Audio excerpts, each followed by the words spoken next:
2023 में भोजपुरी के बहुत ऐसे सुपर स्टार सिंगर सब है जो इसी साल में शादी किया है। इन सभी में से किसकी पत्नी सबसे ज्यादा सुंदर है, किसकी पत्नी सबसे ज्यादा पढ़ी लिखी है, ये सब जानकारी इस वीडियो के भीतर में बताने वाला हूँ। देखिए, चंदन चंचल इसी साल में शादी किया है। उसका पत्नी ये है, काफी सुंदर है, ज्यादा पढ़ाई लिखाई नहीं किया है, मात्र 10 तक पढ़ाई लिखाई किया है। इसके बाद है गुंजन सिंह, ये भी इसी साल में शादी किया है, काफी सुंदर है, ये भी ज्यादा तक पढ़ाई लिखाई नहीं किया है। अब कितना तक पढ़ाई लिखाई किया है ये अभी तक खुलासा नहीं हुआ है।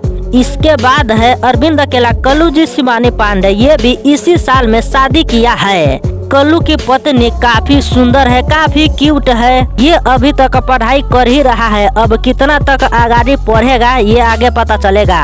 मगर हाँ, कल्लू शिवानी पांडे के शादी भी इसी साल में हुआ है। इसके बाद है टुनटुन यादव, पूजा यादव, ये दोनों भी इसी साल में लव मैरिज करके तब शादी किया है। टुनटुन यादव के पत्नी भी काफी सुंदर है, काफी क्यूट है, सोशल मीडिया पर ज्यादा एक्टिव रहता है। पूजा यादव ये ज्यादा तक पढ़ाई लिखाई नहीं किया है। अब कितना तक पढ़ाई लिखाई किया है ये अभी तक खुलासा नहीं हुआ है, मगर बहुत ही जल्द खुलासा होगा। इन्हीं सुपर स्टार सब नया शादी किया है। इन सभी सुपर स्टार में से सभी के पत्नी सुंदर है, सभी के पत्नी ज्यादा तक पढ़ाई लिखाई ही किया है।